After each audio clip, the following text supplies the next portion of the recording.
Hello students, तो class 10th में chemical reactions and equations chapter number 1 NCERT से हम लोग सॉल्व कर रहे थे। लास्ट वीडियोस में बच्चों हमने क्या फिनिश कर लिया था, क्वेश्चन नंबर 15 तक। इस वीडियो में क्वेश्चन नंबर 16 to 20 फाइनली हम फिनिश कर लेंगे और चैप्टर नंबर 2 के एनसीईआरटी सॉल्यूशंस की तरफ बढ़ेंगे। बट इसके पहले एक इन्फॉर्मेशन, जो बच्चे चैनल पे अभी नए आए, मैं आपको बता दूं बच्चों, इस चैनल पे 2 पाई क्लासेस पे आपको फिजिक्स, केमिस्ट्री एंड मैथमेटिक्स का हर एक चैप्टर हम यहाँ पे पढ़ा चुके हैं। साथ में जो बोर्ड एग्जामिनेशन के लिए बहुत इंपॉर्टेंट टूल है, दैट इज एनसीईआरटी एग्जाम्पलर। बहुत सारे बच्चों को पता नहीं होता है, आप एनसीईआरटी एग्जाम्पलर नहीं लगा के जाते हैं, तो एनसीईआरटी एग्जाम्पलर के भी सॉल्यूशन इस चैनल पे बच्चों पूरे हमने अपलोड कर दिए हैं। फिजिक्स, केमिस्ट्री एंड मैथमेटिक्स के हर एक चैप्टर के एनसीईआरटी एग्जाम्पलर आपको मिल जाएंगे, ठीक है ना। कहाँ मिलेंगे?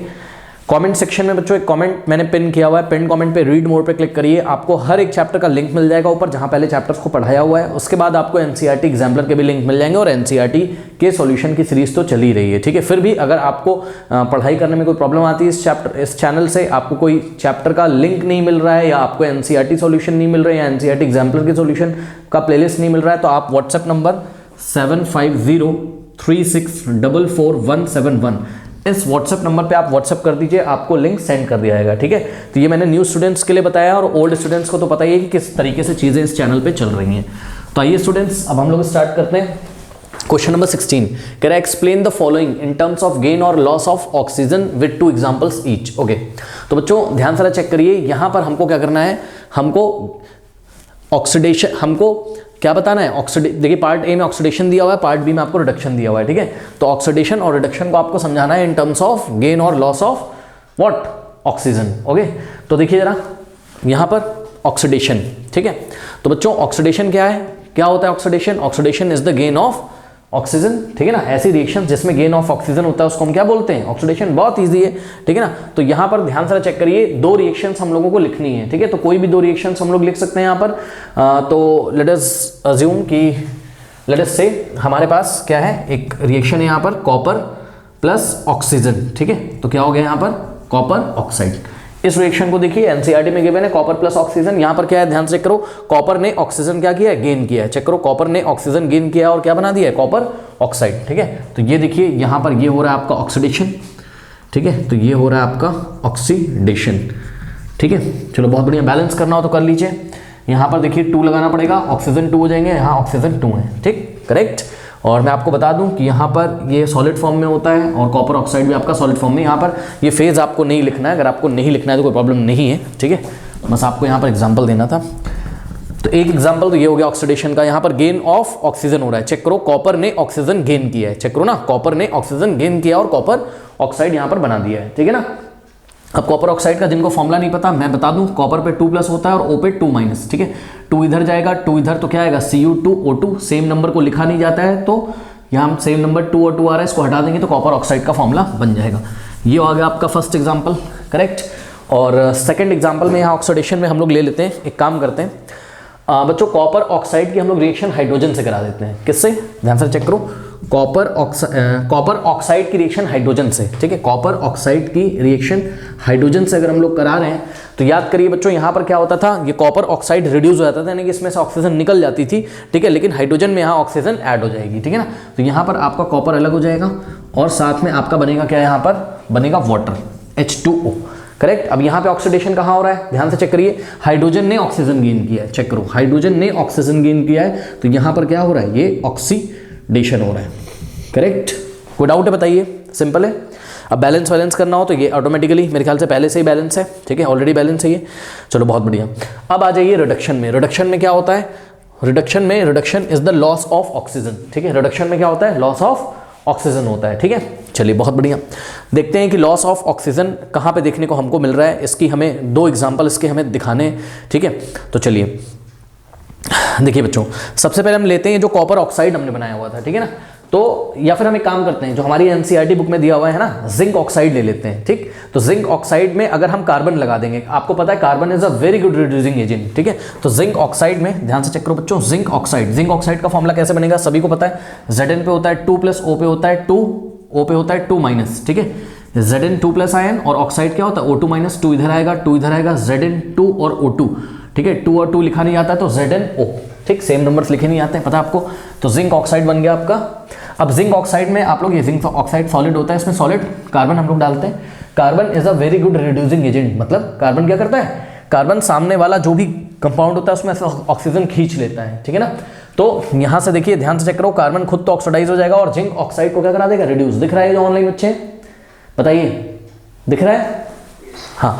तो यहाँ पर ध्यान से चेक करो बच्चों, क्या बन जाएगा, जिंक यहाँ पर बाहर हो गया और ये देखिए कार्बन ने ऑक्सीजन के साथ रिएक्ट करके कार्बन मोनोऑक्साइड यहाँ पर बना दिया। कार्बन डाइऑक्साइड नहीं बनेगी इसमें, कार्बन मोनोऑक्साइड बनेगी, याद रखिएगा, ठीक है।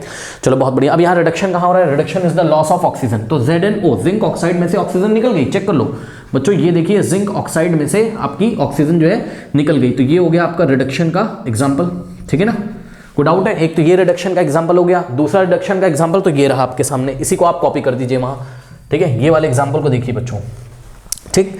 तो ये वाले एग्जाम्पल को अगर आप देखेंगे, कॉपर ऑक्साइड की रिएक्शन हम लोगों ने हाइड्रोजन से कराई थी, ये भी एनसीईआरटी में गिवन है आई थिंक, ठीक है। तो कॉपर मिलेगा और यहाँ पर मिलेगा आपको क्या, वाटर, करेक्ट, ये बैलेंस है। अब यहाँ पर बच्चों देखिए लॉस ऑफ ऑक्सीजन कहाँ हुआ है, कॉपर ऑक्साइड में से ऑक्सीजन निकल गया है, ध्यान से चेक करो। तो यहाँ पर क्या हो जाएगा, कॉपर ऑक्साइड का क्या हो गया, रिडक्शन हो गया, कॉपर ऑक्साइड का रिडक्शन हो गया क्योंकि कॉपर ऑक्साइड में से ऑक्सीजन निकल गया। कोई डाउट है बताइए, सिंपल है, ओके। तो ये क्वेश्चन हमने कर लिया। अब आइए देखिए बच्चों ब्लू मार्कर, यहाँ पे ब्लू मार्कर से हम कुछ इंपॉर्टेंट बातें आपको यहाँ पर बताते हैं। क्या इंपॉर्टेंट बातें बताते हैं, ध्यान से सुनो। देखो बच्चों, कॉपर ऑक्सीडाइज हो रहा है किसमें, कॉपर ऑक्साइड में, क्योंकि कॉपर को ऑक्सीजन मिल रहा है, कॉपर ऑक्सीजन गेन कर रहा है, ठीक है। अब सुन लो, किसका ऑक्सीडेशन हुआ है, कॉपर का। किसमें ऑक्सीडेशन हो गया है कॉपर का, कॉपर ऑक्साइड में। हम बोलेंगे क्या, copper oxidise and form copper oxide, ये बोला हमने। अब सुन लो, जिसका ऑक्सीडेशन होता है वही रिड्यूसिंग एजेंट होता है, सुन लीजिए, जिसका ऑक्सीडेशन होता है वही क्या होता है, रिड्यूसिंग एजेंट होता है। तो यहां हम एक्स्ट्रा नॉलेज आपको दे रहे हैं बिकॉज एग्जाम में क्वेश्चंस भी आते हैं कि रिड्यूसिंग एजेंट और ऑक्सीडाइजिंग एजेंट पहचानिए। तो याद रखिए, जिसका ऑक्सीडेशन होता रहता है वही आपका क्या होता है, रिड्यूसिंग एजेंट होता है। तो ये आपका रिड्यूसिंग एजेंट है, करेक्ट। बताइए कोई डाउट है, हाँ, ठीक है ना। इसी तरीके से बच्चों ध्यान से चेक करिए, यहाँ पर हाइड्रोजन का क्या हो रहा है, ऑक्सीडेशन। तो हाइड्रोजन हो जाएगा आपका क्या, रिड्यूसिंग एजेंट, हाइड्रोजन हो जाएगा यहाँ रिड्यूसिंग एजेंट, करेक्ट। अब यहाँ पे चेक कर लो, कॉपर ऑक्साइड का रिडक्शन हो रहा है, तो जिसका रिडक्शन होता है वो ऑक्सीडाइज हो जाता है, जिसका रिडक्शन होता है वो ऑक्सीडाइजिंग एजेंट होता है। तो कॉपर ऑक्साइड हो जाएगा यहाँ ऑक्सीडाइजिंग एजेंट। बात समझ में आई कि नहीं आई। अब यहाँ पे चेक करो, जिंक ऑक्साइड का रिडक्शन हो रहा है, तो जिंक ऑक्साइड हो जाएगा आपका क्या, ऑक्सीडाइजिंग एजेंट। कोई डाउट है बताइए। देखिए ऑक्सीडाइजिंग एजेंट बच्चों कौन होगा, जो किसी को ऑक्सीडाइज करा दे। तो जिंक ऑक्साइड ने अपना ऑक्सीजन निकाल के किसको दे दिया, कार्बन को, तो कार्बन क्या हो गया यहाँ, ऑक्सीडाइज हो गया, ठीक। इसी तरीके से ऑक्सीडाइजिंग एजेंट कौन होगा, जो खुद रिड्यूस हो जाए, यानी कि अपना ऑक्सीजन तो निकाल दे और किसी और को ऑक्सीजन दे दे।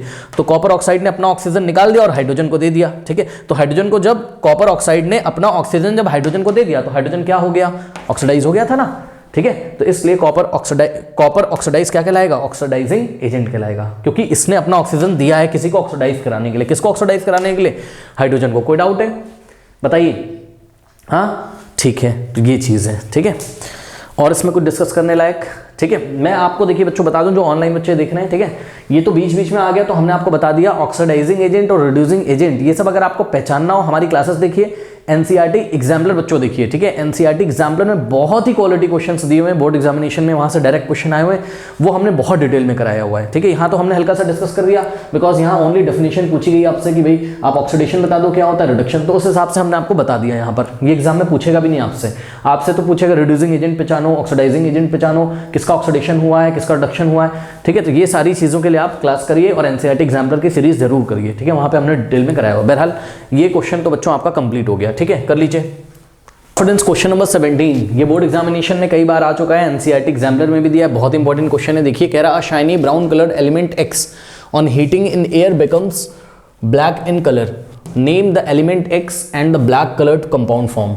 अब सुनिए बच्चों, ध्यान से समझिए, कह रहा है कि shiny brown colour element x है, तो अभी तो हम एक्स को नहीं पहचान पा रहे हैं कि भाई ये शाइनी मतलब चमकता हुआ, सुन लीजिए, शाइनी है, चमकता हुआ है बच्चों, शाइन कर रहा है।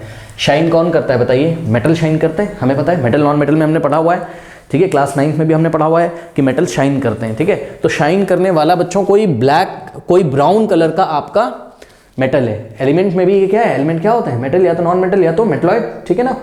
अब ये शाइन कर रहा है तो पक्का मेटल होगा, करेक्ट। और ब्राउन कलर का मेटल कौन सा, अगर अभी भी नहीं समझ में आ रहा है तो कोई दिक्कत नहीं है। हमने क्लास में क्या पढ़ा हुआ है, हमने क्लास में पढ़ा हुआ कि जब कॉपर को हम लोग हीट करते हैं बच्चों, याद करिए, जब कॉपर को हम लोग हीट करते हैं एयर में, तो एयर से कॉपर ऑक्सीजन ले लेता है और ब्लैक कलर का सॉलिड कंपाउंड बनाता है कॉपर ऑक्साइड, याद है। तो इस तरीके से जो एनसीईआरटी में हमने पढ़ा है वहां से हम पहचान गए, क्या पहचान गए कि यहाँ पर ये देखिए, ये जो कॉपर है जिसको हम सॉलिड के फॉर्म में लेंगे, ठीक है ना, कॉपर के हमने यहाँ छोटे छोटे ग्रेनुअल्स लिए, छोटे छोटे पीसेस लिए आप कह सकते हो, ठीक है। तो इसको हमने क्या किया, हमने एयर से इसको क्या मिल जाएगी, ऑक्सीजन। तो एयर के साथ, एयर में हमने इसको क्या किया, एयर में इसको हमने हीट किया, ठीक है ना, एयर में हमने इसको हीट किया तो हमको ब्लैक कलर का जो कंपाउंड है कॉपर ऑक्साइड मिल गया, ठीक है, जो कि सॉलिड होता है। तो यहाँ पर आपका एक्स क्या था, x is the copper which is what, which is brown colour, shiny brown colour element. तो ये कॉपर था आपका, क्या कॉपर था, शाइनी ब्राउन कलर एलिमेंट, ठीक है। और इसको हमने हीट किया कहाँ, एयर में। तो एयर से आपको क्या मिल गया बताइए, ऑक्सीजन, जो कि गैस है ऑब्वियसली। तो क्या बन गया आपका कॉपर ऑक्साइड। और यही कॉपर ऑक्साइड कौन से कलर का होता है, ब्लैक कलर कंपाउंड। तो कॉपर ऑक्साइड आपका हो गया ब्लैक कलर्ड कंपाउंड, ठीक है। तो सिंपल क्वेश्चन है, बस बैलेंस करना हो तो कर लीजिए। कॉपर ऑक्साइड का फॉर्मूला कैसे बनेगा, देखिए, कॉपर पे होता है आपका 2+ और ऑक्साइड होता है O2-।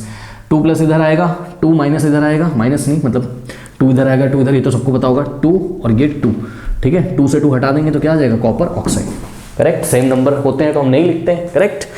तो ये देखिए, ये हो गया। अब बैलेंस करना हो तो कर लीजिए, यहाँ पे 2 लग जाएगा तो ऑक्सीजन 2 हो जाएंगे, कॉपर यहाँ 2 हो गया, ऑक्सीजन यहाँ पे 2 है और यहाँ पे 2 लग जाएगा। और आंसर कैसे लिखेंगे, x is copper and the black colour compound formed as copper oxide. Okay, कर लीजिए।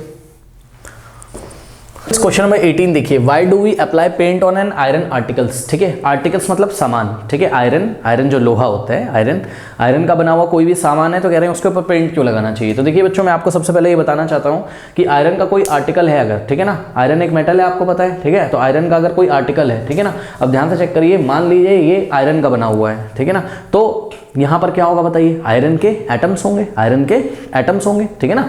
भाई आयरन मेटल है तो आयरन के एटम्स होंगे इसमें। अब ध्यान से चेक करो, होता क्या है कि आयरन का जो एटम होता है, ये देखिए, पहले ये रिएक्शन आपको एग्जाम में नहीं लिखनी, पहले समझ लीजिए। आयरन का जो एटम है उसका एटॉमिक फॉर्मूला है क्या, Fe, ठीक। अब आयरन के एटम्स को बच्चों जैसे ही 2 चीजें मिलेंगी, क्या क्या सुन लो, मॉइस्चर मिलेगा और एयर मिलेगी। क्या क्या चाहिए उसको बताओ, मॉइस्चर चाहिए और एयर चाहिए। अब ये क्या बोल दिया मैंने, देखो बच्चों, मॉइस्चर से वो लेगा H2O। मॉइस्चर मतलब वातावरण कैसा है, नम है, आसपास वाटर के पार्टिकल्स मौजूद हैं, ठीक। तो वाटर, मॉइस्चर से उसको क्या मिलेगा, वाटर मिलेगा, किसको, आयरन को, ठीक। और एयर से क्या मिलेगा उसको, ऑक्सीजन मिलेगा, ऑक्सीजन मिलेगा, ठीक है ना। तो जैसे ही आयरन के जो एटम्स होते हैं वो मॉइस्चर यानी कि वाटर और एयर के यानी कि ऑक्सीजन के कांटेक्ट में आते हैं, ठीक। तो क्या होता है, एक नए तरीके का कंपाउंड बनने लगता है जिसको हम रस्ट बोलते हैं। क्या बोलते हैं, रस्ट की जंग लग गई है, वो ब्राउन कलर का, ठीक है, वो ब्राउन कलर का पाउडर जैसा झड़ने लगता है। आपने देखा होगा पुराना कोई अगर आयरन का आर्टिकल या गेट वगैरह बाहर लगा होता है तो उसमें से ब्राउन कलर ऐसे ऐसे, अगर आप उसको फिंगर से अपने या किसी कुछ ले लीजिए, मान लीजिए अपनी पेंसिल ही ले लीजिए, ऐसे उसको ऐसे घिसेंगे तो ब्राउन कलर का आपको पाउडर वहाँ पे दिखाई पड़ेगा झड़ता हुआ, ठीक है। वही क्या होता है, रस्ट। उसका जो फॉर्मूला होता है वो होता है Fe2O3.XH2O, ठीक है ना। एक्स क्या है, नंबर ऑफ वाटर पार्टिकल है, ठीक है, वाटर ऑफ क्रिस्टलाइजेशन है, ठीक है ना, जो कि आप चैप्टर नंबर 2 में पढ़ोगे तो ज़्यादा आपको टेंशन नहीं लेनी है, ठीक। ये आपका रस्टिंग, यही रस्ट का फॉर्मूला होता है। और यही जो कंपाउंड है Fe2O3.XH2O, एक्स क्या है, वाटर का कुछ भी नंबर हो सकता है वहाँ पर, ठीक है। तो उसकी आप टेंशन न, एक्स की वैल्यू कुछ भी हो सकती है, 5, 6, 10, 11 कुछ भी हो सकती है, ठीक है। रस्टिंग यही क्या होता है आपका, ब्राउन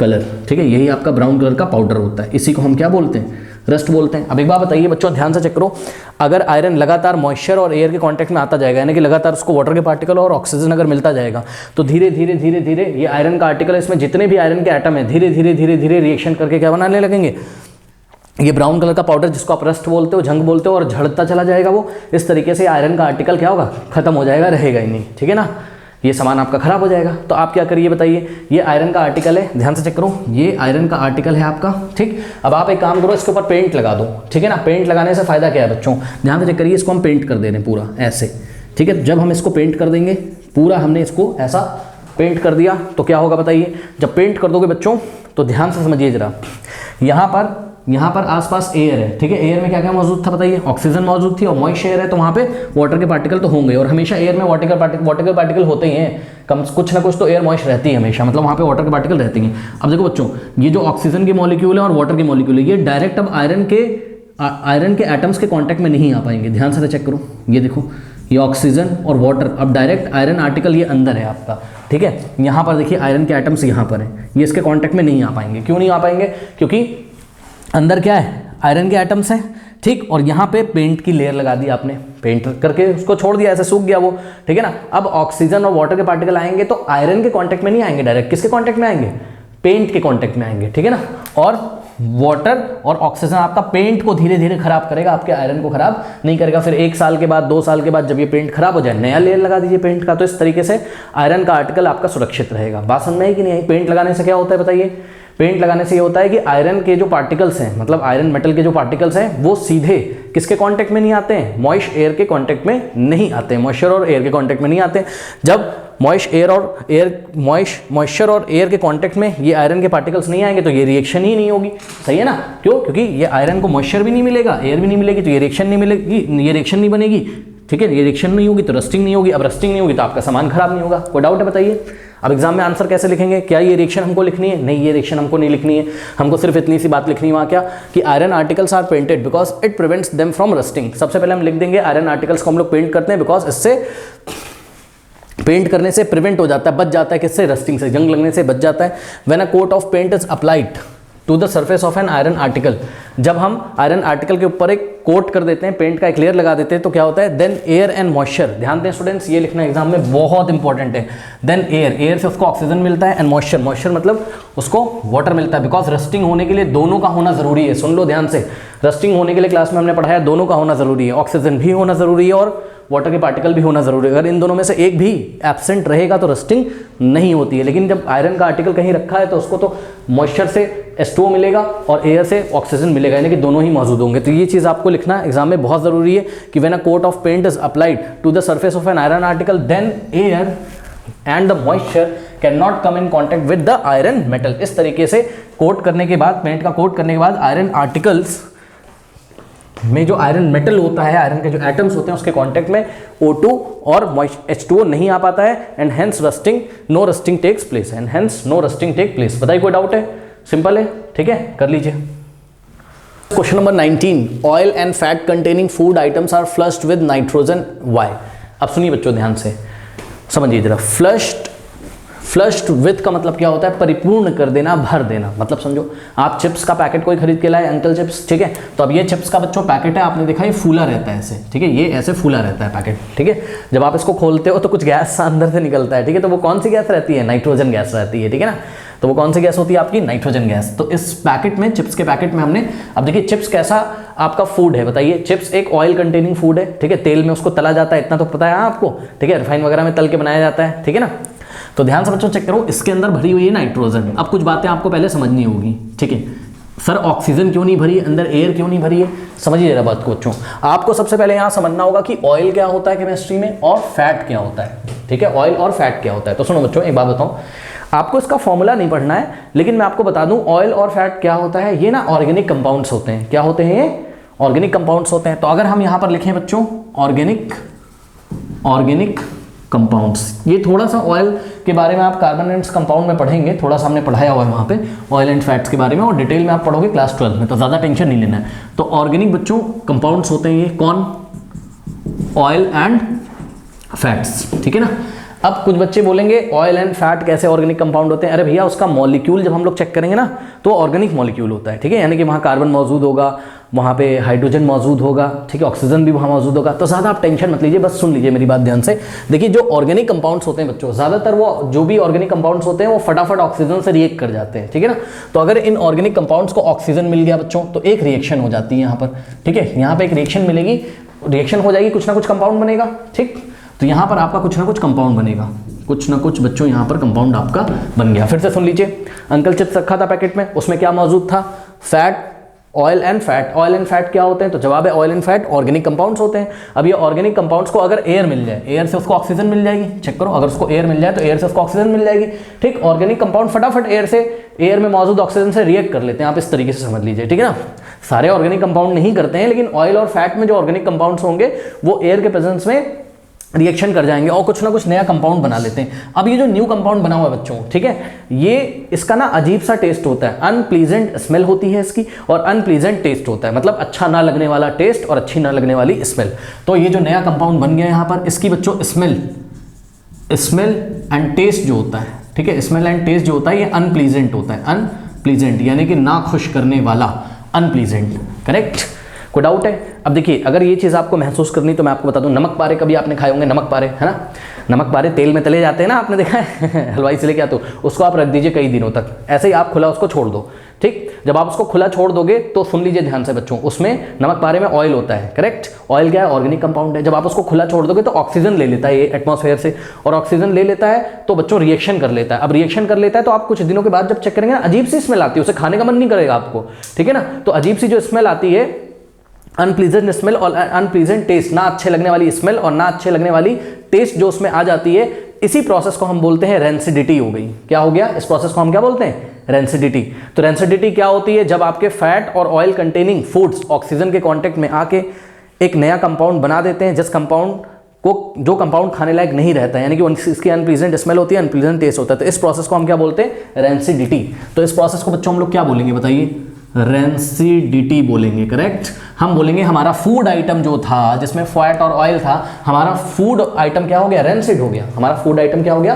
रेंसिड हो गया। कोई डाउट है बताइए, ठीक। अब एक चीज और बताना चाहता हूं, अगर हम आपसे पूछें यहां पर कि ऑर्गेनिक कंपाउंड जिसमें कि ऑयल और फैट था, उनका क्या हुआ, तो आप बोलोगे ऑक्सीडाइज हो गए। क्या हो गए? ऑक्सीडाइज। चेक कर लो ऑक्सीजन से रिएक्शन कर रहे हैं कि नहीं कर रहे हैं, बताइए। तो व्हाट इज रेंसिडिटी? पहले तो आपको रेंसिडिटी समझना पड़ेगा, ठीक है। What is rancidity? Rancidity is the reaction या rancidity is a term in which organic compound oxidises. Organic compound जिसमें क्या होता है? फूड और ऑयल, वो क्या होते हैं? ऑक्सीडाइज हो जाते हैं। बात समझ में आई कि नहीं आई? और वो खाने लायक नहीं रहते हैं। इस प्रोसेस को हम रेंसिडिटी बोलते हैं। नेक्स्ट क्वेश्चन में आपको डिटेल में कराएंगे, ज्यादा टेंशन मत लो, ठीक। तो ये हो गया। अब आपको क्या करना है बताओ बच्चों। अब आपने यहां पर देखिए अंकल चिप्स भरी, अगर इसमें आप एयर भर दोगे, इस पैकेट में अगर आपने एयर भर दी, एयर में तो ऑक्सीजन भी होता है, करेक्ट, नाइट्रोजन भी होता है, हम मना नहीं कर रहे हैं, लेकिन एयर में तो ऑक्सीजन भी होता है, करेक्ट। अब ऑक्सीजन क्या करेगा बताइए? ये वाली रिएक्शन कर देगा अंकल चिप्स के साथ, क्योंकि अंकल चिप्स में ऑयल है, फैट है, ये सब चीजें, या कोई और भी फूड आइटम है, करेक्ट। और ये वाली जब रिएक्शन हो जाएगी तो स्मेल और टेस्ट कैसा हो जाएगा बताइए? अनप्लीजेंट। तो अब आप क्या करोगे बताओ? अब आपको पैकेट में बच्चों एयर नहीं भरना है, यानी कि ऑक्सीजन नहीं भरना है, आप कोई ऐसी गैस भर दीजिए जो गैस जल्दी से रिएक्ट ना करती हो, जो गैस जल्दी से रिएक्ट ना करती हो। बात समझ में आई कि नहीं आई? और हमारी बॉडी के लिए भी हार्मफुल ना हो, क्योंकि उस गैस के कुछ मॉलिक्यूल्स तो अंकल चिप्स पे चिपके ही रहेंगे, ठीक है ना। तो सुनो ध्यान से, आप इसमें नाइट्रोजन गैस डाल दीजिए। अब नाइट्रोजन गैस में बच्चों फायदा क्या है? नाइट्रोजन गैस का जो फॉर्मूला होता है, फटाफट अभी सब क्लियर हो जाएगा, देखिए जरा। नाइट्रोजन गैस का फॉर्मूला होता है, वो होता है N2। ये नाइट्रोजन का मॉलिक्यूल है। ऐसे बहुत सारे मॉलिक्यूल्स होंगे तो नाइट्रोजन गैस अवेलेबल हो जाएगी वहाँ। बहुत सारे मॉलिक्यूल्स का कलेक्शन ही क्या है? नाइट्रोजन गैस है। नाइट्रोजन के बहुत सारे मॉलिक्यूल्स का कलेक्शन क्या है? नाइट्रोजन गैस है। अब ये नाइट्रोजन गैस का मॉलिक्यूल का फॉर्मूला देखिए, ये क्या होता है? N triple bond and. जिनको नहीं पता है सुन लें, दो नाइट्रोजन के एटम के बीच में 3 बॉन्ड बने रहते हैं। कितने? 3 कोवेलेंट बॉन्ड बने रहते हैं, ठीक है। ये आप अभी कहाँ पढ़ोगे? ये आप पढ़ोगे मेटल्स एंड नॉन मेटल्स में। ज़्यादा टेंशन मत लीजिए, क्लास 9th में भी हमने पढ़ा है। जिन्होंने नहीं पढ़ा है सुन ले, नाइट्रोजन और नाइट्रोजन एटम और नाइट्रोजन एटम के बीच में ट्रिपल बॉन्ड बना रहता है। अब एक बात बताइए बच्चों, ट्रिपल बॉन्ड अगर यहाँ पर बना हुआ है, ठीक है, तो ये मॉलिक्यूल बहुत मजबूत है, ये ब्रेक नहीं होगा, सुन लीजिए, ठीक है ना। अगर कोई भी केमिकल रिएक्शन हो रही होगी, केमिकल रिएक्शन होने के लिए पता है क्या होता है? इस बॉन्ड को ब्रेक करना पड़ता है। यहाँ नाइट्रोजन के बीच में ट्रिपल बॉन्ड है, ये आराम से ब्रेक ही नहीं होगा, बहुत ज़्यादा एनर्जी सप्लाई करनी पड़ेगी। तो जब ये ब्रेक ही नहीं होगा तो रिएक्शन क्यों करेगा ये? इसीलिए हम बोलते हैं, सुन लो पहले फिर से ध्यान से, नाइट्रोजन और नाइट्रोजन एटम के बीच में ट्रिपल बॉन्ड बना रहता है, जो कि आसानी से ब्रेक नहीं होता है। ये एटम इसको पकड़ के रखेगा, ये एटम इसको पकड़ के रखेगा। तो जब ये बॉन्ड ही नहीं ब्रेक होगा तो नाइट्रोजन के जब एटम फ्री ही नहीं होंगे तो रिएक्शन कहाँ से करेंगे बताइए, ठीक है। यानी कि नाइट्रोजन गैस रिएक्शन नहीं करेगी, आसानी से करेगी, बट आसानी से रिएक्शन नाइट्रोजन गैस नहीं करती है। सुन लीजिए, क्योंकि नाइट्रोजन के बीच में ट्रिपल बॉन्ड मौजूद होता है, इसलिए हम बोलते हैं नाइट्रोजन गैस कैसी है? इनर्ट गैस है। इनर्ट मतलब अनरिएक्टिव है, वो जल्दी से रिएक्शन नहीं करती। अब बताइए अब आप यहाँ जो आपका फूड पैकेट है उसमें आप नाइट्रोजन गैस डाल दीजिए। अब क्या होगा बताइए? जो ऑर्गेनिक कंपाउंड मौजूद है, यानी कि ऑयल और फैट, उसके साथ ऑक्सीजन नहीं कांटेक्ट में आएगी, नाइट्रोजन कांटेक्ट में आएगी, इसके क्या हो जाएगा, नाइट्रोजन हो जाएगा। और नाइट्रोजन में तो नाइट्रोजन एटम के बीच में ट्रिपल बॉन्ड होता है जो कि आसानी से टूटेगा नहीं, रिएक्शन होगी नहीं, रेंसिडिटी होगी नहीं, अनप्लीजेंट स्मेल, अनप्लीजेंट टेस्ट आएगा नहीं, और इस तरीके से आपका फूड कई दिनों तक सुरक्षित रहेगा, कई दिनों तक फ्रेश रहेगा। बताइए कोई डाउट है? सिंपल है, ठीक। अब आपको ये सब नहीं दिखाना है एग्जाम में, रिएक्शन नहीं लिखनी है, सब हमने आपको समझाने के लिए बताया है। आपको ये बात भी नहीं बतानी कि नाइट्रोजन के बीच में ट्रिपल बॉन्ड होता है, ठीक है ना। बस अब आपको ये कहानी लिख देनी है। आइए फटाफट बच्चों देख लेते हैं क्या कहानी लिख देनी है हमें आंसर में। यहाँ nitrogen gas is an inert gas. सबसे पहले आपको बताना है कि नाइट्रोजन गैस कैसी गैस है, बताइए। इनर्ट गैस है, ये आसानी से रिएक्शन नहीं करती है, कारण हमने आपको बता दिया। And does not easily react with these food item, ठीक है। और इन फूड आइटम जो कि ऑर्गेनिक कंपाउंड होते हैं जिसमें मतलब फैट और ऑयल ऑर्गेनिक कंपाउंड की फॉर्म में होते हैं, ठीक है।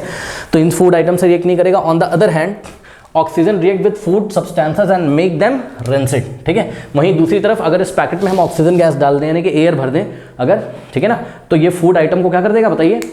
फूड आइटम को क्या कर देगा, ये रेंसिड कर देगा, ठीक है, खराब कर देगा।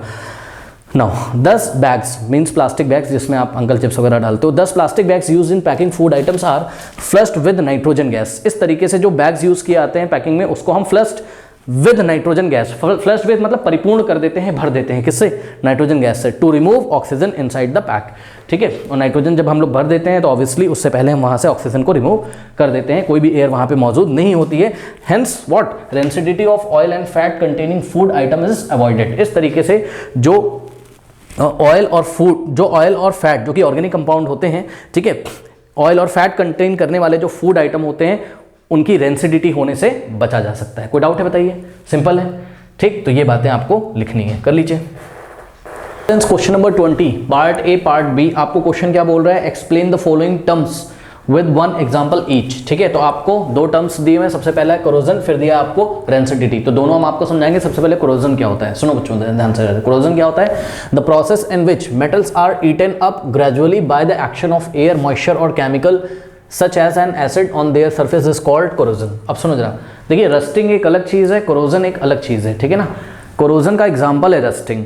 रस्टिंग क्या है, कोरोजन का एग्जाम्पल है, ठीक है। कोरोजन बच्चों किसी भी मेटल में हो सकता है, ठीक है ना। कोई मेटल है, अब वो गलती से किसके कांटेक्ट में आ गया, मान लीजिए वो कांटेक्ट में आ गया एयर के, मॉइस्चर के कांटेक्ट में आ गया वो, या उस मेटल के ऊपर कोई एसिड अगर गिर गया, ठीक है, तो वो मेटल धीरे धीरे ईटन अप हो जाता है उस केमिकल के द्वारा या मॉइस्चर के द्वारा या एयर के द्वारा। ईटन अप मतलब खराब हो जाता है बच्चों, धीरे धीरे क्या हो जाता है, खराब हो जाता है, ठीक है ना।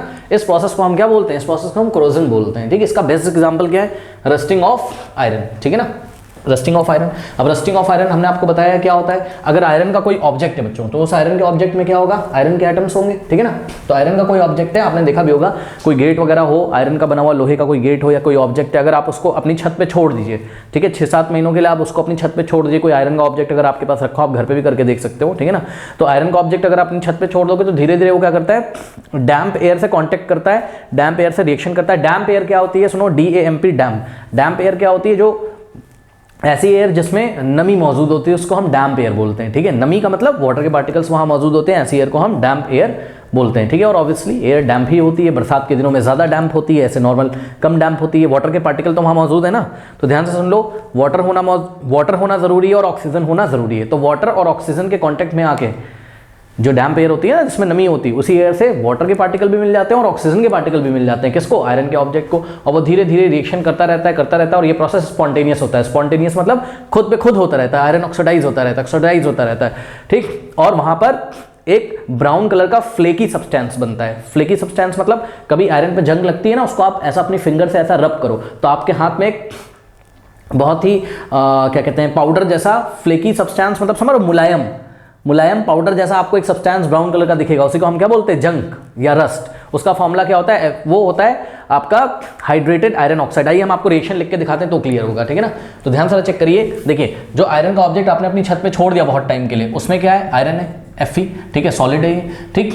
और डैम्प एयर में छोड़ा है मतलब ऑक्सीजन भी मौजूद, ऑक्सीजन तो है ही मौजूद, वहाँ वाटर भी मौजूद है, ठीक है ना। तो यहाँ पे देखिए वाटर के पार्टिकल्स मौजूद हैं, अब ये सब फेज नहीं लिख रहे हैं यहाँ पे, ठीक है। वाटर के पार्टिकल मौजूद हैं और ऑक्सीजन भी यहाँ पर मौजूद है। ये वाटर के पार्टिकल और ऑक्सीजन कहाँ से मिला आपको, डैम्प एयर से मिला, यानी कि जिस एयर में क्या है, नमी है।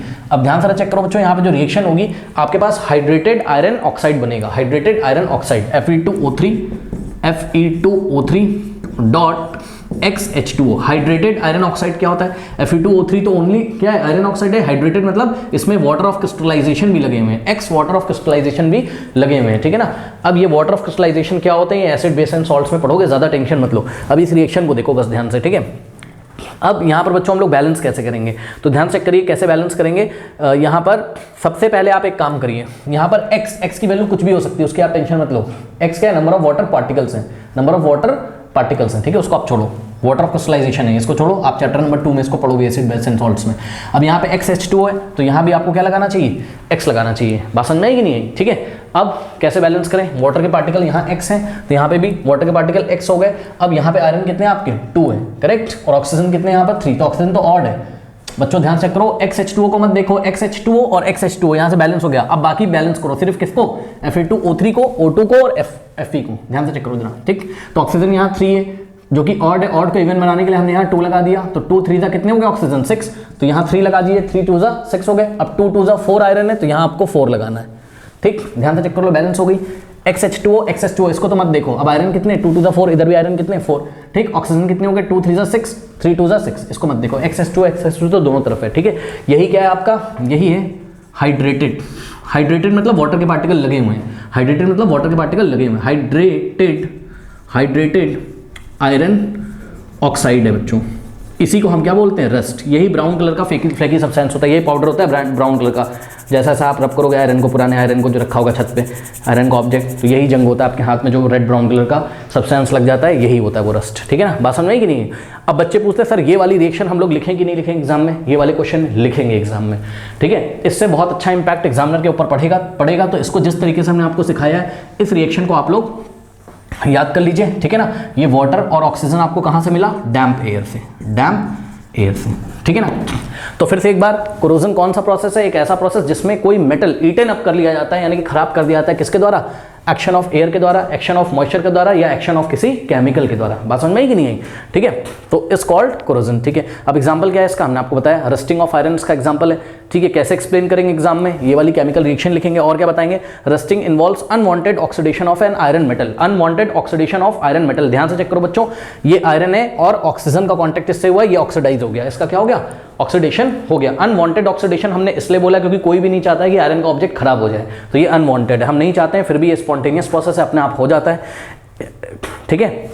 Rusting involves unwanted oxidation of iron metal which occurs in nature on its own, जो कि नेचर में अपने आप हो जाता है। When iron object is left in damp air for a considerable time, जब हम आयरन ऑब्जेक्ट को छोड़ देते हैं डैम्प एयर में काफी समय तक, तो it gets converted with red brown flaky substance called rust, ठीक है। तो आयरन एक रेड ब्राउन फ्लेकी सब्सटेंस में कन्वर्ट हो जाता है, जिसको हम क्या बोलते हैं, रस्ट बोलते हैं, ठीक है। तो ये रस्टिंग का एग्जाम्पल है, कोई डाउट है, रस्टिंग का एग्जाम्पल है, कहना सॉरी, रस्टिंग कोरोजन का एग्जाम्पल है, कोई डाउट है बताइए, कर लीजिए। कॉन्फिडेंस रेंसिडिटी, ठीक है, अभी हमने थोड़ी देर पहले डिस्कस किया था रेंसिडिटी को। रेंसिडिटी एक ऐसा प्रोसेस है जिसमें बच्चों फैट और ऑयल कंटेनिंग जो फूड्स होते हैं, या फैट और ऑयल कंटेनिंग कुछ भी हो आपका, ठीक है, और ऑब्वियसली फैट और ऑयल कंटेनिंग फूड ही होंगे, ठीक है, उनका ऑक्सीडेशन हो जाता है, ठीक है ना। जैसे कि आपने मान लीजिए कि कोई ऑयल में तली हुई चीज़ आप लेके आए, जैसे नमक पारा है, ठीक है, उसको आपने क्या करा, इसको आपने बहुत दिनों तक ऐसा ही खुला छोड़ दिया। जब आप इसको खुला छोड़ दोगे तो इसमें जो ऑयल है, ठीक है ना, ये ऑयल क्या करता है, ये ऑयल ऑक्सीजन से रिएक्ट कर जाएगा, एयर में जो मौजूद ऑक्सीजन उससे रिएक्ट कर जाएगा, ठीक, और अनप्लीजेंट स्मेल आने लगेगी और अनप्लीजेंट टेस्ट आने लगेगा, ठीक है, खराब टेस्ट आने लगेगा। इसी प्रोसेस को हम क्या बोलते हैं, रेंसिडिटी, और वो जो भी आपका फूड आइटम है वो खाने लायक नहीं रहेगा, ठीक है ना। तो यही बात लिखी हुई, the process of oxidation of fats and oil that can be easily notice by the change in taste and smell is known as what, rancidity. तो होता क्या है यहाँ पर बच्चों, होता क्या है, फूड आइटम में जो फैट और ऑयल है उनका ऑक्सीडेशन हो जाता है, ठीक है, उनका ऑक्सीडेशन हो जाता है, एयर में मौजूद ऑक्सीजन से वो रिएक्ट करके कुछ नया कंपाउंड बना देते हैं, कौन, ऑयल और फैट, जो कि कहाँ मौजूद है, आपके फूड कंपाउंड में। फूड जो भी है उसमें ऑयल और फैट जो भी मौजूद है वो ऑक्सीजन से रिएक्ट करके क्या बना देंगे। अभी हमने आप थोड़े पहले आपको समझाया भी था, इसलिए ज़्यादा डिटेल में हम नहीं बता रहे हैं यहाँ पर, ठीक है ना। तो फैट और ऑयल रिएक्ट कर लेंगे ऑक्सीजन से और अनवांटेड आपको अनप्लीजेंट स्मेल और टेस्ट देने लगेंगे। इस प्रोसेस को हम लोग क्या बोलते हैं, रेंसिडिटी, ठीक है। अब थोड़ा सा एग्जांपल एक दे दीजिए बच्चों, एग्जांपल क्या देंगे, देखिए, the taste and smell of butter. अब देखिए बटर जो होता है, ठीक है ना, बटर जो होता है, बटर को आप ऐसा खुला छोड़ दो कुछ दिनों तक, ठीक है, तो वो खाने लायक नहीं रहता है, उसका टेस्ट और उसमें से अजीब सी स्मेल आने लगती है। क्या होता है बताइए, बटर का ऑक्सीडेशन हो जाता है, बटर का ऑक्सीडेशन आता है, एयर में मौजूद ऑक्सीजन से वो कांटेक्ट करके ऑक्सीजन को अपने अंदर ऐड कर लेता है और एक नया कंपाउंड बना देता है जो कि खाने लायक नहीं रहता है, ठीक है ना। तो यही लिखा है हमने, the taste and smell of butter changes when kept for long time, ठीक है। अब थोड़ी सी बात और एग्जाम में लिख दीजिए, बिकॉज रेंसिडिटी को एक्सप्लेन करने के लिए आया हुआ है, तो थोड़ी सी बात बता दीजिए कि रेंसिडिटी किस तरीके से अवॉइड कर सकते हैं हम लोग, ठीक है, किस तरीके से रेंसिडिटी से बच सकते हो आप। तो इसमें 2-4 पॉइंट लिख दीजिए बच्चों। फर्स्ट पॉइंट क्या है, storing food in air tight containers, ठीक है। एयर टाइट कंटेनर होना चाहिए आपके पास, ठीक है। देखते हो ना आप, हम एयर टाइट कंटेनर देखे होंगे आपने, है ना, बहुत अच्छे से उसका ढक्कन ऊपर से लग जाता है, ठीक। ऐसा करने से क्या होगा बताइए, एयर फूड के कांटेक्ट में नहीं आएगी। नमक पारे को आप डिब्बे के अंदर रखिए ऐसा, ठीक, इसको ऊपर से टाइट कर दीजिए, बढ़िया से पैक होना चाहिए। तो ऑक्सीजन यहाँ पे एयर से ऑक्सीजन कांटेक्ट में नहीं आ पाएगी फूड के, तो फूड ऑक्सीडाइज नहीं होगा। फूड में जो ऑयल और फैट है वो ऑक्सीडाइज नहीं होंगे, जिससे कि अनप्लीजेंट स्मेल नहीं आएगी। काफ़ी टाइम तक फूड आपका अच्छा रहेगा, फ्रेश रहेगा, ठीक है। नेक्स्ट है point, storing food in refrigerators. अब देखो जरा, रेफ्रिजरेटर में फूड रख दीजिए, इससे क्या फायदा है, सुनो बच्चों ध्यान से। ये जो ऑयल होते हैं और जो फैट्स होते हैं आपके फूड में, मैंने बताया ना, ये ऑर्गेनिक कंपाउंड्स होते हैं। ये क्या होते हैं, ऑर्गेनिक कंपाउंड्स होते हैं। और ऑर्गेनिक कंपाउंड्स किससे रिएक्ट करते हैं, ऑक्सीजन से रिएक्ट कर जाएंगे। तो आपको क्या मिल जाएगा, इस प्रोसेस को हम लोग क्या बोलेंगे, रेंसिडिटी, रेंसिडिटी। और आपको क्या मिलेगा, अनप्लीजेंट टेस्ट, टेस्ट भी आपको खराब मिलेगा और स्मेल भी आपको खराब मिलेगी और खाने लायक नहीं रहेगा। अब ध्यान से करो, ऐसा कब होता है, ऐसा रूम टेम्परेचर पे होता है। ध्यान से सुन लीजिए, ये फैट और ऑयल जो कि ऑर्गेनिक कंपाउंड्स होते हैं, जो कि आपके फूड में मौजूद होते हैं, ये ऑक्सीजन से कब रिएक्ट करेंगे, रूम टेम्परेचर पे। बच्चों रूम टेम्परेचर पे काफ़ी ज़्यादा एनर्जी होती है, सुन लो। इस रिएक्शन को होने के लिए एनर्जी की भी ज़रूरत है। अगर आप इसको रेफ्रिजरेटर में ले आके रख देंगे, किसको, आपका जो फूड आइटम है, यानी कि ऑयल और फैट कंटेनिंग फूड आइटम को आपने रेफ्रिजरेटर में रख दिया। अब बताइए रेफ्रिजरेटर में टेम्परेचर कैसा होता है, कम होता है। रेफ्रिजरेटर में टेम्परेचर कम होता है। और काइनेटिक थ्योरी ऑफ गैसेस में हमने पढ़ा है, नहीं पढ़ा है तो सुन लीजिए, कि अगर टेम्परेचर कम होगा, ठीक है, तो यहाँ पर काइनेटिक एनर्जी भी मॉलिक्यूल्स की क्या होगी, कम होगी, ठीक। या सिंपल शब्दों में सुनिए, टेम्परेचर अगर कम होगा तो मॉलिक्यूल्स की एनर्जी कम होगी और रिएक्शन नहीं हो पाएगी। तो रेफ्रिजरेटर में रखने से क्या फायदा होता है, कम टेम्परेचर पे ये रिएक्शन नहीं हो पाती है, जिससे कि ऑयल और फैट ऑक्सीडाइज नहीं होंगे, ठीक है, और हमारा फूड आइटम रैंसिड नहीं होगा, खराब नहीं होगा। बात समझ में आई। तो आप इसको रेफ्रिजरेटर में भी रख सकते हैं। नेक्स्ट क्या है आपका, एडिंग एंटीऑक्सीडेंट्स। बच्चों मार्केट में बहुत सारे एंटीऑक्सीडेंट्स आते हैं, ठीक है। तो एंटीऑक्सीडेंट्स क्या होते हैं, जो कि ऑक्सीडेशन को रोकते हैं, उनको हम क्या बोलते हैं, एंटीऑक्सीडेंट्स, ठीक है। तो फूड आइटम्स के साथ हम एंटीऑक्सीडेंट्स मिला के रख सकते हैं, ठीक है, जो कि ऑक्सीजन को कॉन्टैक्ट में, फूड के कांटेक्ट में नहीं आने देंगे, ठीक। उसके बाद नेक्स्ट क्या है, storing food in an environment of nitrogen. ये हम आपको पहले ही बता चुके हैं अभी थोड़ी देर पहले। अंकल चिप्स के जो पैकेट आते हैं या फूड पैकेट, जो प्लास्टिक पैकेट्स में फूड पैक होता है, उसमें हम एयर नहीं भरते हैं। ये प्लास्टिक का पैकेट है, इसमें अंकल चिप्स हैं ये, ठीक है। तो इसमें आप एयर नहीं डालना है आपको, नो, क्योंकि एयर में आपका ऑक्सीजन होगा, ठीक। तो इसमें से एयर बाहर निकाल कर हम लोग इसमें क्या फिल करते हैं, इसमें हम लोग नाइट्रोजन डालते हैं, क्योंकि नाइट्रोजन गैस कैसी गैस होती है, इनर्ट गैस होती है, ठीक है। नाइट्रोजन गैस इनर्ट गैस होती है, यानी कि ईजिली रिएक्ट नहीं करेगी। कारण हमने आपको बताया था, क्योंकि नाइट्रोजन और नाइट्रोजन के बीच में क्या होता है, ट्रिपल बॉन्ड होता है, जिससे कि ये 3 बॉन्ड आसानी से ब्रेक नहीं हो पाते। तो नाइट्रोजन के मॉलिक्यूल्स फूड आइटम में मौजूद ऑयल और फैट से रिएक्ट नहीं करेंगे, ठीक है ना। तो इस तरीके से आपका जो फूड आइटम है वो क्या रहेगा, सुरक्षित रहेगा, ठीक है। तो ये कुछ बातें थी, आप लोग इसको नोट कर लीजिए, ठीक है। तो इस तरीके से ये चैप्टर भी हमारा कंप्लीट होता है। अब बढ़ेंगे बच्चों हम लोग चैप्टर नंबर 2 के सॉल्यूशन की तरफ, एनसीईआरटी की तरफ, ठीक है। और जाते जाते बार बार मैं बोलता हूँ, कमेंट सेक्शन में जो पिन कमेंट है उसको चेक करना ना भूलें। मिलते हैं नेक्स्ट वीडियो में, तब तक ले पढ़ते रहिए, बढ़ते रहिए। All the best.